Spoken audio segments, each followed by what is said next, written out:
ஓம் சாந்தி 24/6/2026 காலை முரளி ஜெகதாம்பா மம்மாவின் நினைவு நாளன்று படிப்பதற்காக அவரால் உச்சரிக்கப்பட்ட இனிய மகா வாக்கியங்கள். Revised date 1957.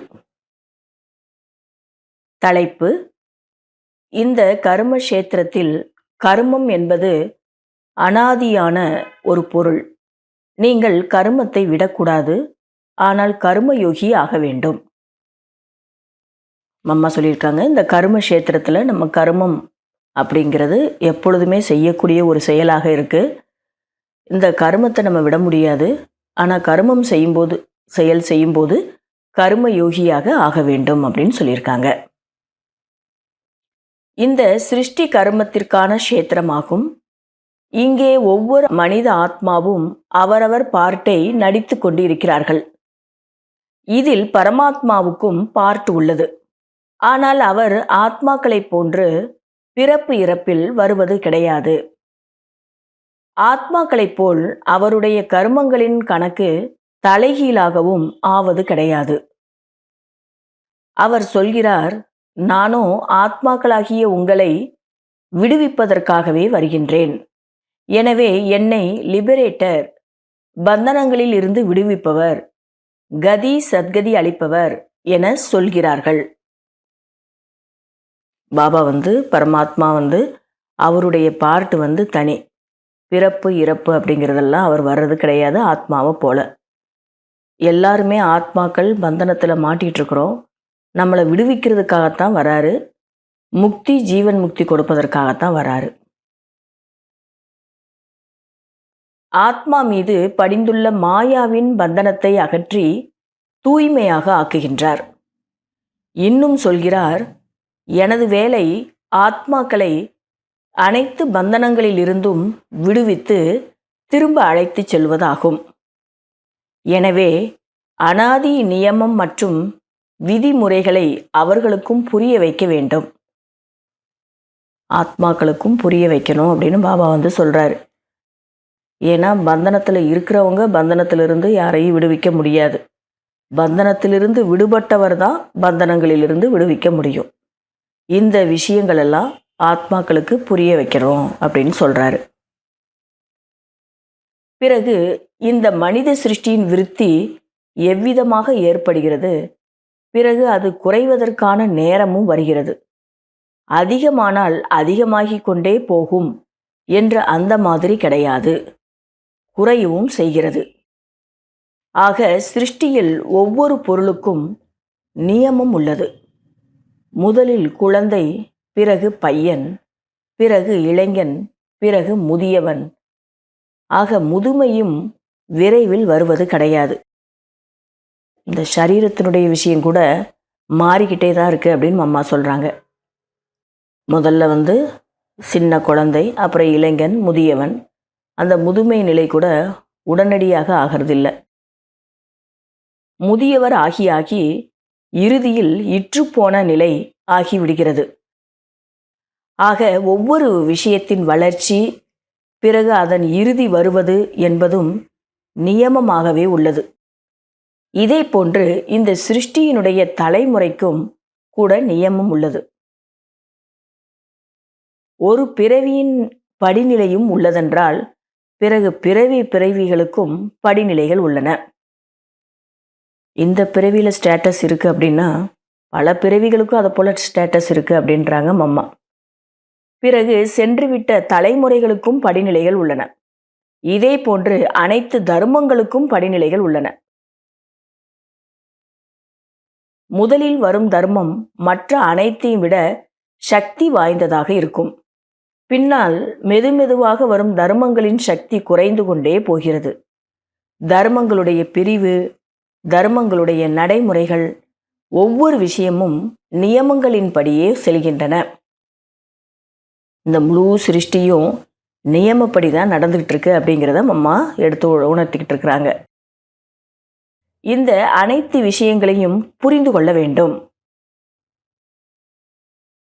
இதே கணக்கின்படி பாபாவும் சொல்கிறார், எனக்கும் இதில் பார்ட் உள்ளது. இந்த உலக நாடகத்தில் எனக்கும் பார்ட் இருக்குது அப்படின்னு பரமாத்மா சொல்கிறாரு. நானும் ஒரு ஆத்மா, நான் கடவுள், நான் வேறு எந்த ஒரு பொருளாகவும் கிடையாது. நானும் கூட ஆத்மாவே ஆவேன். ஆனால் என் வேலை மிக பெரியது மற்றும் உயர்ந்தது. உருவத்தில் சின்னவராக இருந்தால் கூட, ஆத்மா போன்ற இருந்தால் கூட, அவருடைய செயல்களில், அவருடைய தொழில்களில் உயர்ந்ததாக இருக்கிறாரு. எனவே என்னை கடவுள் என சொல்கின்றனர். எப்படி ஆத்மா நீங்கள் இருக்கிறீர்களோ அதே போன்று நானும் இருக்கின்றேன். எப்படி உங்கள் குழந்தை இருக்கிறாரோ அவரும் கூட மனிதர்தான். சரீர தந்தை பார்க்கும்போது அந்த தந்தையினுடைய குழந்தை கூட சரீரம் போன்று மனிதனாகத்தான் இருப்பார். அதில் எந்த ஒரு வித்தியாசமும் இல்லையா? சரீரத்தினுடைய விஷயங்களை பார்க்கும்போது தந்தை குழந்தை அப்படிங்கிற விஷயத்தில் பார்க்கும்போது வித்தியாசம் இருக்காது. ஆக நானும் ஆத்மா காரியத்தில் அதிக வேறுபாடு உள்ளது. அதனால் சொல்கிறார், எனக்கு என்ன கடமை உள்ளதோ அது அனைத்திலிருந்தும் வேறுபட்டதாகும்.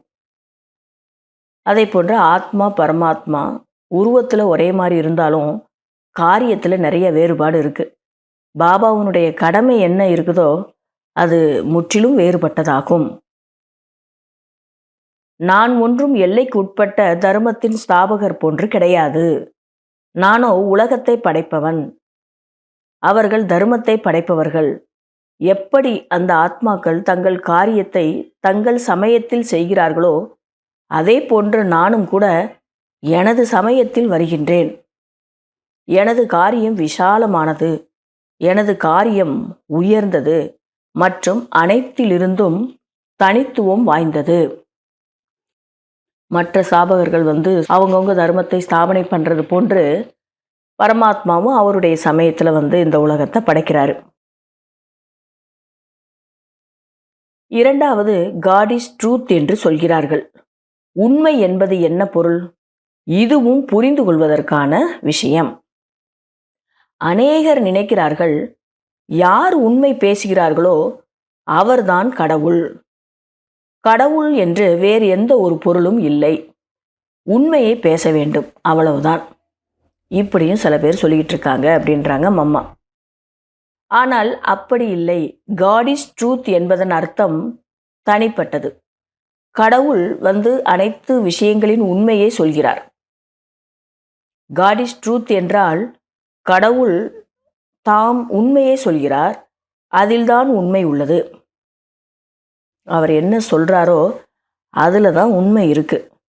அதனால்தான் அவரை ஞானம் நிறைந்தவர் எனவும் சொல்கின்றார்கள். இப்படி காட் இஸ் ட்ரூத்னா அவர் சொல்லக்கூடிய அனைத்து விஷயங்களும் உண்மையை தான் சொல்றாரு. அவர் சொல்லக்கூடிய விஷயங்கள்ல உண்மை இருக்கு. அதனால தான் காட் இஸ் ட்ரூத்னு சொல்றாங்க. எப்போதாவது ஏதாவது நடந்து விட்டால் சொல்கிறார்கள், பகவானே இப்போது நீ இதை செய், நன்மை செய், இரக்கத்தை காட்டு, எனது துக்கத்தை போக்கு.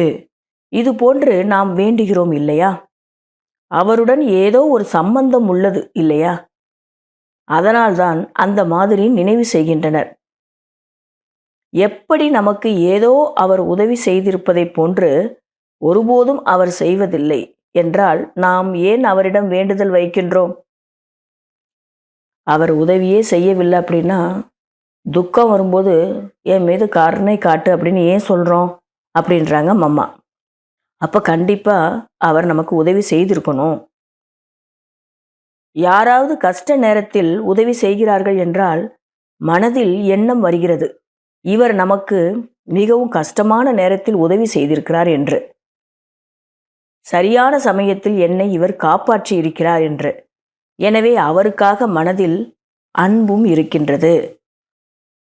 ஆக பரமாத்மாவுக்காகவும் அதே போன்று அன்பு வருகிறது. அவர் நமக்கு சமயத்தில் உதவி செய்திருக்கிறார். ஆனால் எப்போதாவது யாருக்காவது நன்மை நடைபெற்று விட்டால் இதை பகவான் செய்தார் என்று அந்த மாதிரி கிடையாது. பகவான் இப்படித்தான் செய்திருக்கிறார் என்பதும் கிடையாது. ஆனால் அவருடைய காரியம் பெரிய காரியமாகும், உலகத்தின் காரியமாகும், உலகத்தோடு தொடர்புடைய விஷயமாகும். மற்றபடி யாருக்காவது ஏதோ கொஞ்சம் கிடைத்துவிட்டது என்றால் இதை பகவான் தான் செய்தார் என்று அப்படி கிடையாது. நாமும் கூட நல்ல கர்மம் செய்திருக்கிறோம் என்றால் அந்த கர்மத்தினுடைய பலனும் சேர்ந்தே கிடைக்கிறது.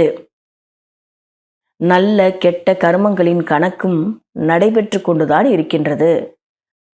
அதையும் நாம் அடைந்து கொண்டுதான் இருக்கின்றோம். ஆனால் பரமாத்மா என்ன கர்மம் கற்பித்தாரோ அதனுடைய பலன் வேறு. நம்ம மனிதர்கள் புரிஞ்சுக்கிட்டு கர்மம் செய்யும்போது அந்த கர்மத்தினுடைய பலனை அனுபவம் செய்கிறோம்.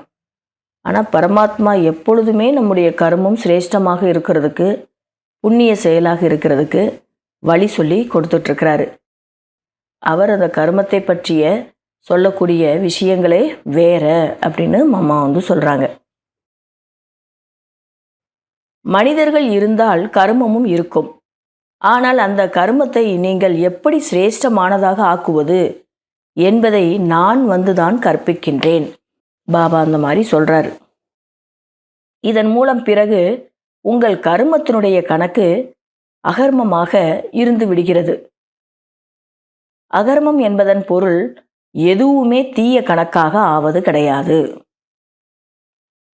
இப்படியே சொல்லி கொண்டிருப்பது கூடாது.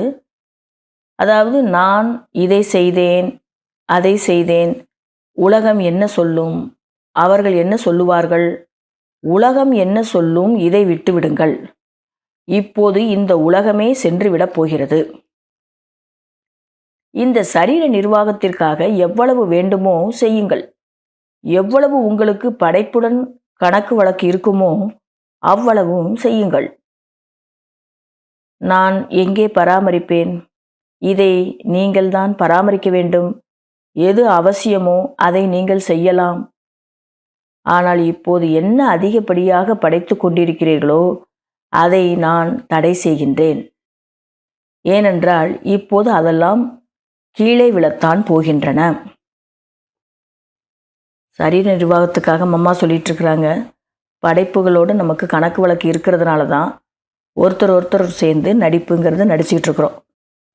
மற்றபடி இப்போ என்ன நடிப்பு நடிக்கிறோமோ அதை நம்ம நடிக்கணும். எக்ஸ்ட்ரா எதையும் நம்ம படைக்க வேண்டாம் அப்படின்றாங்க மம்மா.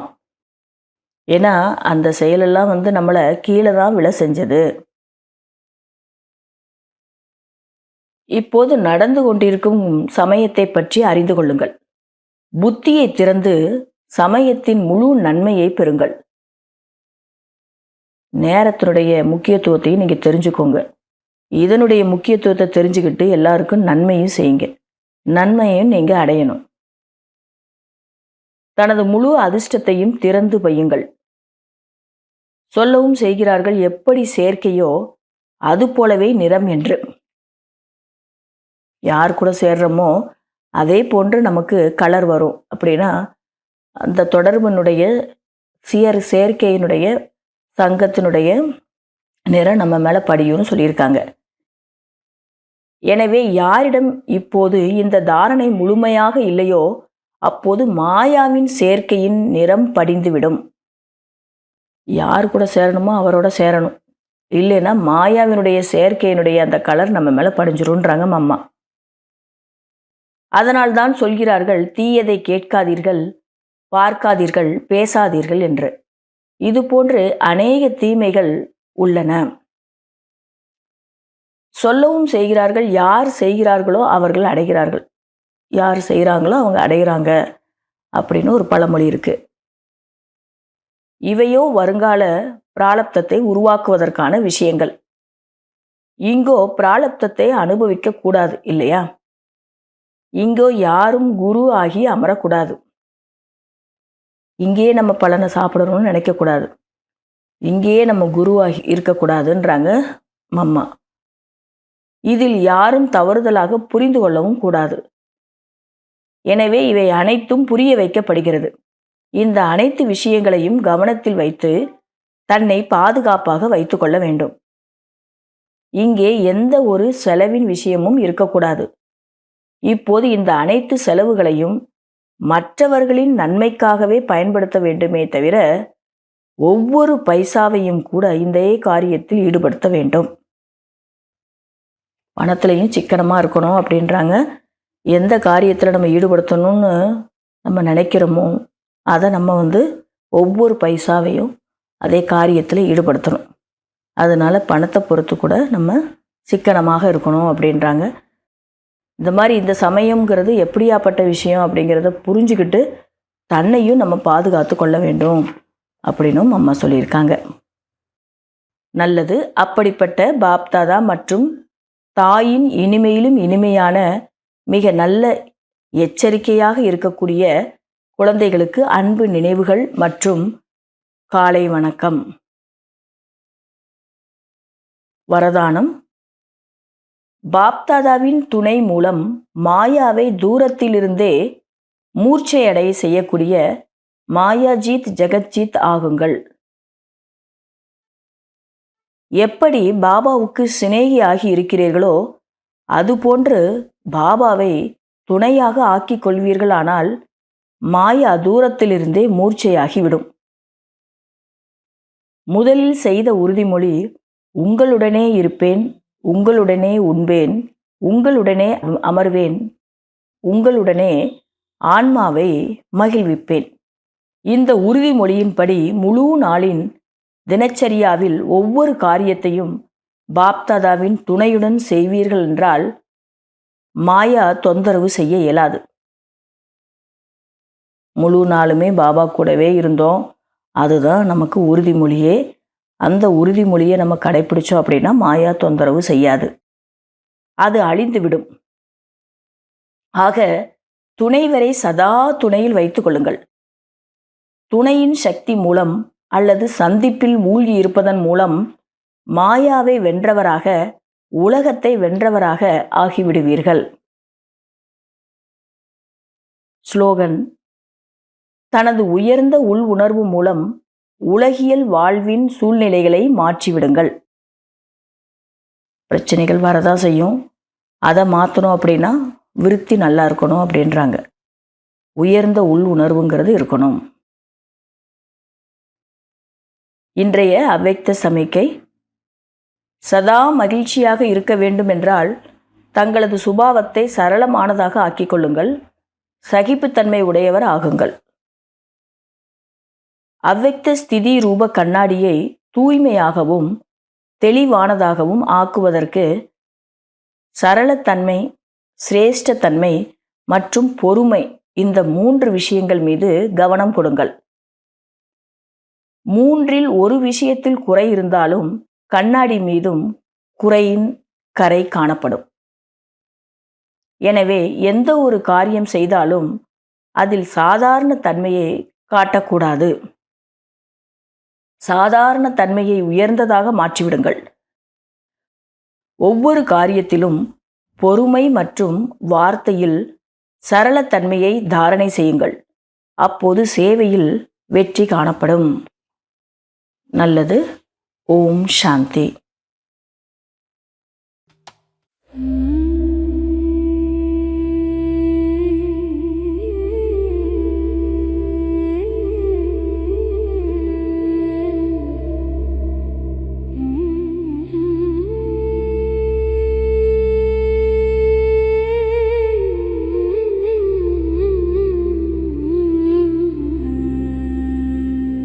எப்போதோ தொலைந்த என்னை எப்போது கண்டு கொண்ட இறைவா, உன்னோடே வரவா. இறைவா, உன்னோடே வரவா. நிஜமாக உன்னில் நான் சாய்ந்து கொள்வேன். நினைவோடுதானே பரந்தாமம் செல்வேன். எப்போதோ தொலைந்த என்னை இப்போது கண்டு கொண்ட இறைவா, உன்னோடே வரவா. இறைவா, உன்னோடே வரவா.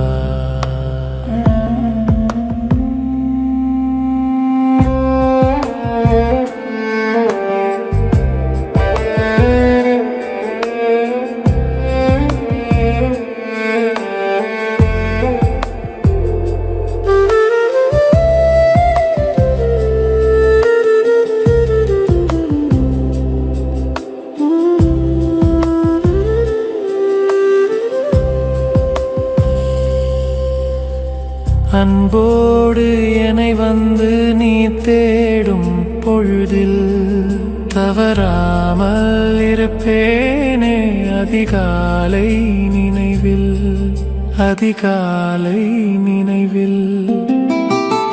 என் அன்பு நீயே, தலைகோதும் தந்தையே, என்றைக்குமான ஆதாரம் நீயே. என் அன்பு நீயே, தலைகோதும் தந்தையே, என்றைக்குமான ஆதாரம் நீயே. எப்போதோ தொலைந்த என்னை இப்போது கண்டு கொண்ட இறைவா, உன்னோடு வரவா.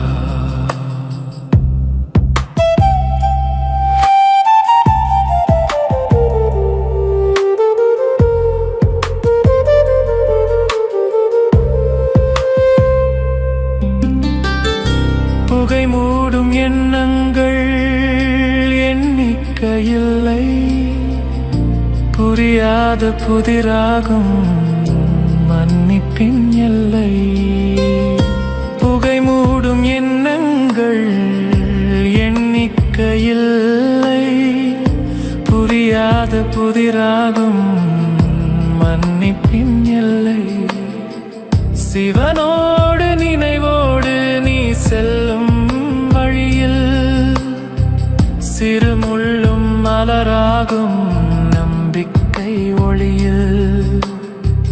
சிவனோடு நினைவோடு நீ செல்லும் வழியில் சிறுமுள்ளும் மலராகும் நம்பிக்கை ஒளியில். எப்போதோ தொலைந்த என்னை இப்போது கண்டு கொண்ட இறைவா, உன்னோடே வரவா.